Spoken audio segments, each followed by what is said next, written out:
If you've been scrolling through tech blogs, YouTube channels, and leaked posts lately, you've probably noticed the same story repeated everywhere. Android 16 is finally fixing big screen apps, and One UI 8.5 will transform everything on Samsung devices. Sounds amazing, right?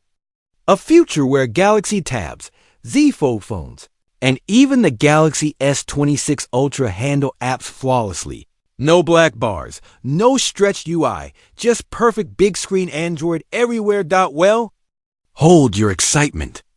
Because today on Trove, I'm breaking down why these leaks are only half the story, why the hype might be bigger than the reality, and why Samsung fans need to pay attention before believing these revolutionary promises. The real problem: Android apps have already been broken for years. Let's take a step back. The leaks make it sound like Android 16 will magically make every app scale properly on tablets and foldables. But here's the truth most people aren't talking about.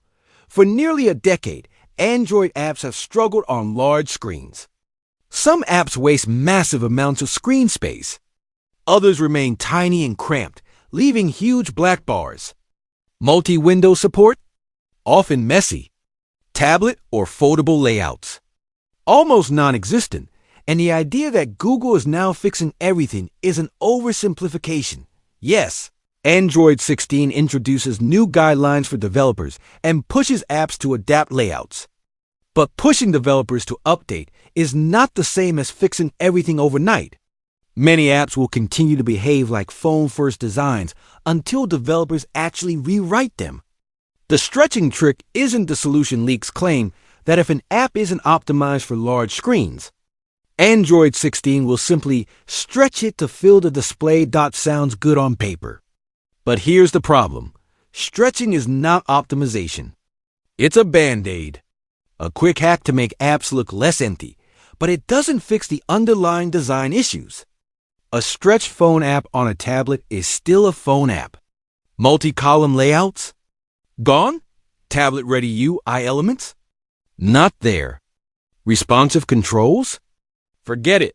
Relying on stretching may even highlight poor design, making outdated UI elements more obvious. A bold color button in the corner or an unaligned toolbar suddenly looks worse when stretched to fit 12-inch screens. One UI 8.5, Samsung's opportunity. And its biggest risk leaks paint One UI 8.5 as the ultimate fix for Galaxy Tabs, the Z Fold 7, and the upcoming Galaxy S26 Ultra. But here's the part the leaks conveniently skip. Samsung can't force developers to redesign apps, no matter how powerful One UI 8.5 becomes. Samsung cannot rewrite third-party apps. Instagram, TikTok, Snapchat, banking apps, they remain the same unless developers update them.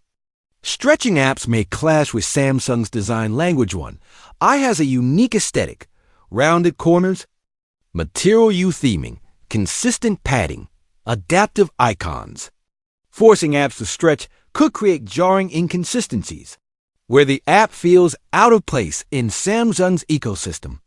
Tablet and foldable apps need custom layouts. Apple solved this years ago with strict App Store rules and enforced adaptive layouts. Android remains open, which is a double-edged sword. Freedom for developers, chaos for users. Without proper layouts, even Android 16 can't magically make apps feel native on large screens. What Samsung can improve in One UI 8.5?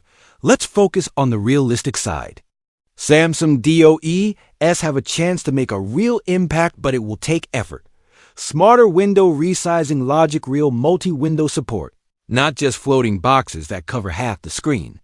Samsung can make it smooth and usable. Consistent corner rounding plus material U 2.0 theming. One UI 8.5 could finally unify visual consistency across phones, tablets, and foldables. From app borders to system menus, every screen could look polished. Tablet-first layouts for Samsung apps like Calendar, File Manager, Gallery, and Notes could adopt desktop-style layouts. Think multi-column interfaces, adaptive toolbars, and better use of horizontal space. Intelligent layout adaptation instead of stretching. Apps could dynamically rearrange content based on screen size, like a responsive website. Columns, lists, and menus adjust automatically, providing a true tablet or foldable experience. But here's the kicker. None of this is guaranteed just because of Android 16. Samsung must implement it carefully. The leaks missed the most important point, yes. Google laid the groundwork with Android 16, but the finishing work depends entirely on Samsung. This means One UI 8.5 could be a massive visual and functional upgrade. Apps look and feel native on tablets and folds. Or just a small polish update disguised as a big redesign. Blindly trusting leaks is risky. The reality could be far less exciting than headlines suggest. One UI 8.5 launch timeline. What's actually realistic? Leaks suggest One UI 8.5 will arrive alongside Galaxy S26 series, Galaxy Z Fold 7, Galaxy Tab S10 series, but here's the historical perspective. Major UI overhauls usually happen in 0.0 versions, not 0.5. One UI 8.5 may introduce minor refinements, better theming, and layout tweaks, but the perfect big screen app experience may still be a year or more away. The truth, big screen Android still has a long way to go even with Android 16 plus One UI 8.5 combined. Not every app will be optimized immediately. Not every developer will follow the new rules. Not every layout will automatically look right on foldables or tablet stock. So while leaks promise a smooth, magical experience, the reality is more complicated. Big screen Android remains a work in progress. Final verdict, no sugarcoating, Android 16 sets the stage. Samsung has a real opportunity to elevate One UI 8.5. Developers must cooperate and optimize apps. Without all three working together, big screen Android will still feel incomplete. So don't fall for the perfect tablet experience hype just yet. Here on Trove, we break the leaks, expose the truth, and help you see beyond the headlines every single time.